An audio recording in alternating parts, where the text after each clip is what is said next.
Alright, I want to talk about this new covenant for a sec. Um, which we're not in, by the way. I know a lot of these Christian churches teach that we're in the new covenant. The old covenant's done away with. That's just not true. The Messiah, Yeshua, died, was crucified to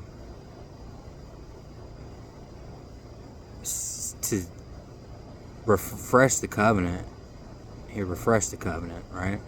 With his blood. And while he walked, he taught people how to walk, and he walked the Ten Commandments.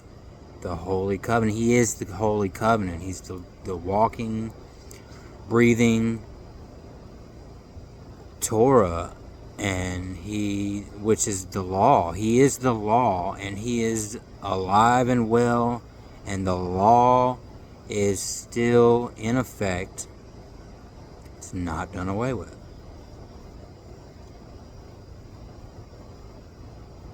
He magnified the law and made it honorable. Aren't we also to walk like our Messiah did? According to his ways. The church says, oh yeah, I follow this. I follow the Messiah, but does nothing according to what he did or taught. And, as a matter of fact, does the complete opposite. And says that they're delivered to do these things, these abominations. Christmas, Easter, eating abominable flesh. That has nothing to do with God whatsoever, or the Messiah that bought you. But this new covenant, they're teaching. A lot of them teach that we're in the new covenant, right? And it's plain here in the scriptures. It's super plain. Let me go to 1 second. Let me go to Isaiah, Hebrews 8. It's also in Jeremiah 31, right?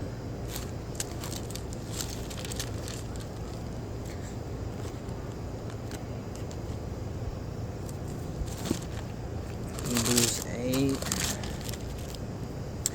Alright. For if that first covenant had been faultless, right? The first covenant had been faultless. He's talking about the first covenant the fathers went into at Horeb. When, the rock that was split, and Moses split the rock, that rock is your Messiah. Build your house upon the rock. For if that first covenant had been faultless, then should no place have been sought for the second. Which means, had they not broken that covenant, we'd all be in the promised land, chilling.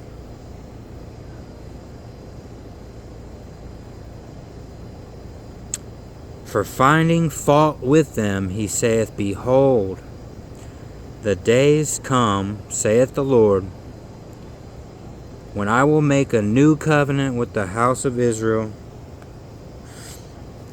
and with the house of Judah, not according to the covenant that I made with their fathers in the day when I took them by the hand and led them out of the land of Egypt. Because they continued not in my covenant, and I regarded them not, saith the Lord. Okay. Are you Israel? Are you Judah? You're supposed to be. We're supposed to be. We are, if we're grafted in. But the church has made you think you're just a Gentile, right? Which means it means stranger from the covenants. It means without God. It means heathen. Look this stuff up, man. Get you a concordance and see what you're calling yourself. It means you're without God. Ephesians 2:12. If you're a stranger from the covenants, plural, there's two covenants that we're supposed to be walking in. The holy covenants of promise of inheritance into the kingdom. Ephesians 2:12 says, if you're a stranger from these covenants, you are without God and without hope in the world.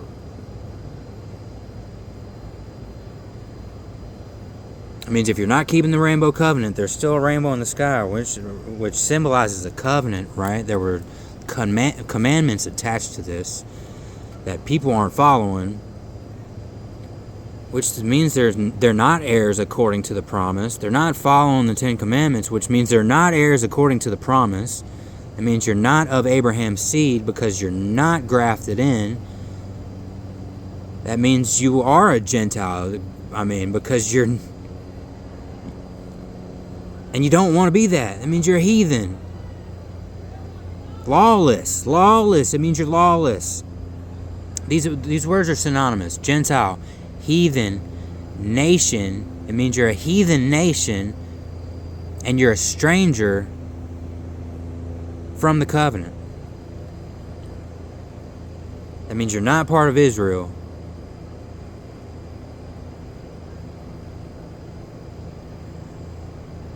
Which is the only people that the Messiah came for. Matthew 15:24. I am sent not but for the lost sheep of the house of Israel. So if you're a Gentile, not grafted into the covenants, he ain't coming for you.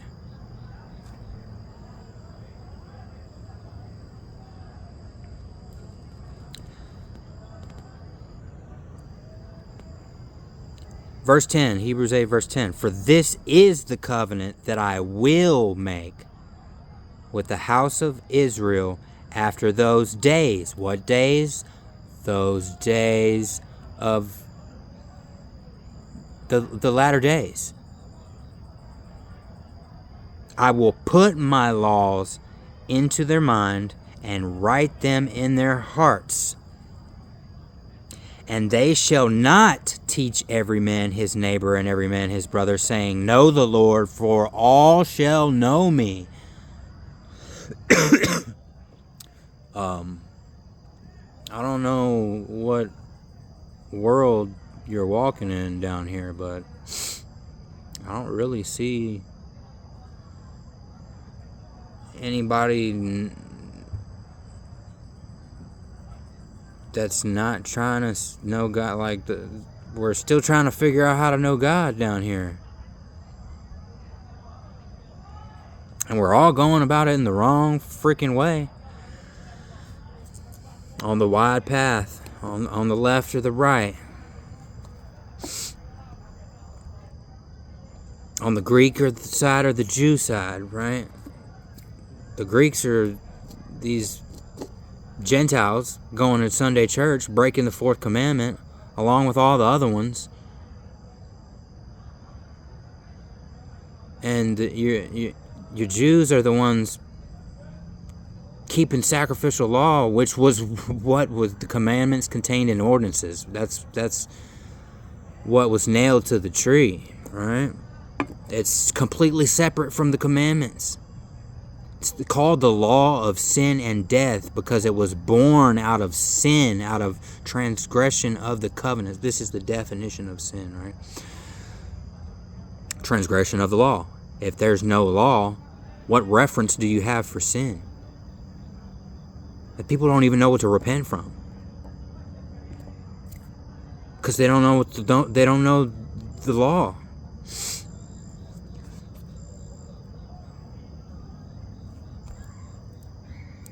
It's not the sacrificial law. It's the Ten Commandments written with the finger of God. Written in stone, right? You know the phrase written in stone, it means solidified forever, right? Even the word covenant, you know what it means? It means a binding contract forever. for perpetual generations. And they shall not teach every man his neighbor and every man his brother, saying, Know the Lord, because all shall know me, from the least to the greatest. From the least means those that didn't accept the covenants, and that you're in hell, to the greatest. For I will be merciful to their unrighteousness, and their sins and their iniquities will I remember no more. In that he saith, A new covenant he hath made, the first old. Now that which decayeth and waxeth old is ready to vanish away.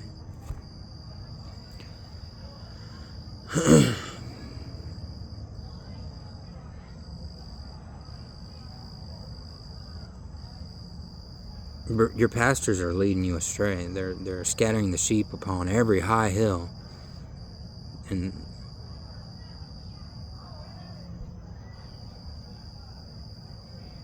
you have to seek these things out for yourself and see what's true, and stop just listening to some man tell you what it says and then just blindly believe in him, because you're making a covenant with death. You're making a covenant with death, right?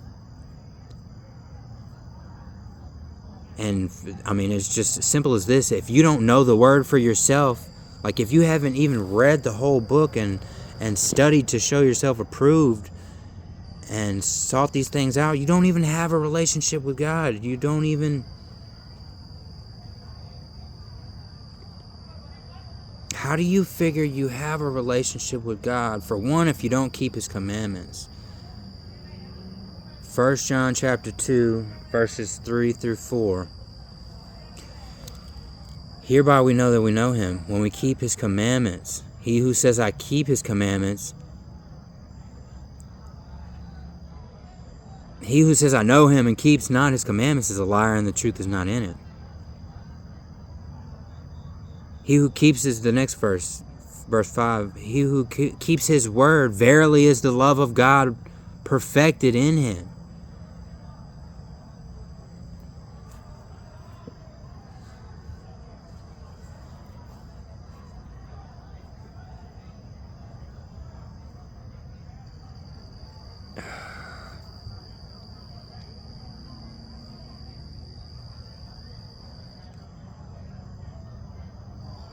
You have to come out of her.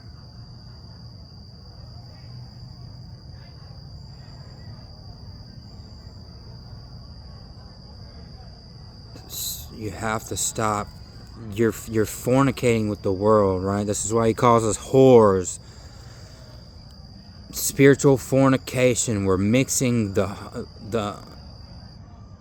holy with the profane, like doing you're not delivered to do pagan festivals. He didn't make these things clean. He doesn't want you doing these things.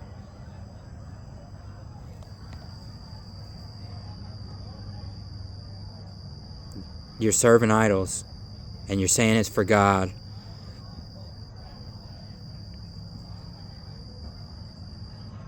And he's gonna spew you out of his mouth. Like, you have to keep the commandments, keep the 10 Commandments, eat clean, fulfill the royal law.